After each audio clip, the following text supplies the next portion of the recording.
Hello दोस्तों, आपका मेरे चैनल पे बहुत बहुत स्वागत है। तो दोस्तों, आज की कहानी है भूतिया हवेली। बहुत साल पहले की बात है। जंगल में एक बहुत बड़ा हवेली हुआ करता था। उस हवेली में सालों से कोई नहीं रह रहा होता है। तो कुछ दिन पहले ही एक नया नया वैवाहिक जोड़ा वहाँ पर रहने के लिए आता है। घर की साफ सफाई कराता है, मरम्मत कराता है और वहाँ पे रहने लगता है। कुछ दिन तो सब कुछ बहुत ठीक चलता है, लेकिन उसके कुछ ही दिनों बाद अजीब अजीब सी घटनाएं होने लगती हैं। एक दिन जब रवि और उसकी पत्नी कहीं जा रहे थे, तभी पीछे से एक बहुत बड़ी पेंटिंग गिर जाती है। यह देखकर रवि की पत्नी सुषमा बहुत डर जाती है। फिर रवि जाता है हंसते हुए और पेंटिंग उठा के रख देता है। कहता है, हवा बहुत तेज हो गई है, लगता है इसलिए पेंटिंग गिर गया। तो सुषमा को भी लगता है कि हाँ, हो सकता है ऐसे ही गिर गया होगा। फिर थोड़े दूर आगे जाने पर दरवाज़ा भी टूट के गिर जाता है। वो लोग बिल्कुल डर जाते हैं कि आखिर ये हो कैसे रहा है। तो गांव के सरपंच से उन लोग बात करते हैं और पता करते हैं कि इस हवेली में कुछ दिन से ऐसी ऐसी घटनाएं क्यों हो रही हैं। इस पर सरपंच जी कहते हैं कि बेटा, ये हवेली बहुत दिनों के बाद खुली है। हो सकता है कि इसमें कोई दिक्कत हो और तुम्हारा दरवाज़ा ही ख़राब हो, इस वजह से आपका ये दरवाज़ा टूट के गिर गया होगा। इस पर रवि को भी लगता है, हाँ सही कह रहे हैं, बहुत दिन बाद खुली है, इसलिए लगता है कि दरवाज़ा ख़राब हो गया होगा और गिर गया होगा। ये सुनकर दोनों चले जाते हैं।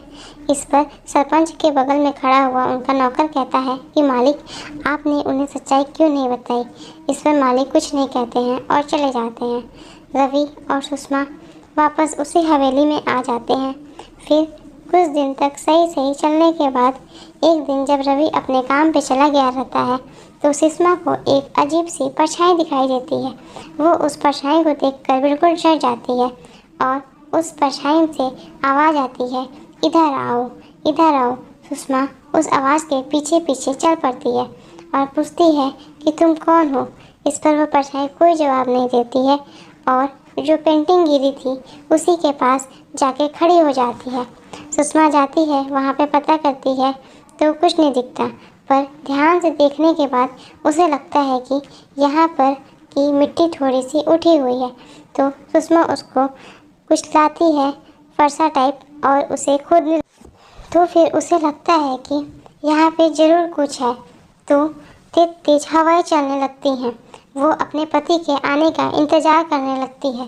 तभी उसे रोने की भी आवाज़ सुनाई देती है। उसे कुछ समझ नहीं आ रहा था। वो जल्दी से उस हवेली से बाहर निकलने की कोशिश करती है, पर वो निकल नहीं पाती। शाम होता है तो रवि घर वापस आता है और देखता है कि उसकी जो पत्नी है वो बेहोश पड़ी है। उस रवि उसे होश मिलाता है और फिर सुषमा उसे पूरी बात बताती है।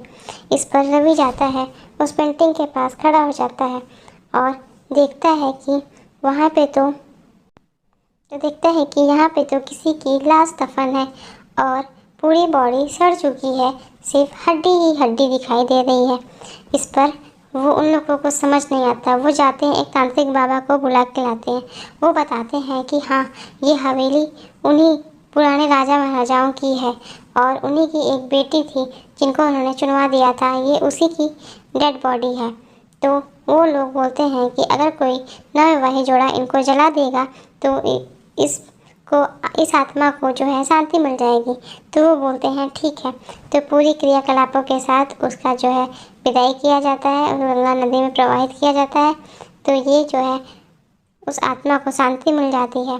फिर वो जब मालिक पे नौकर पूछता है कि मालिक आपने क्यों नहीं बताया, तो इसमें मालिक कहता है कि क्योंकि नवविवाहित जोड़ा है, इससे मुक्ति दिला सकते थे, नवविवाहित जोड़ा ही मुक्ति दिला सकता था, इसलिए मैं चाहता था कि इन्हें इस बार मुक्ति मिल जाए और ये दोनों घर छोड़ के ना जाए।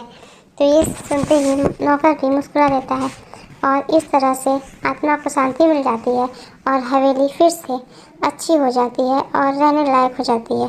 Thank you guys.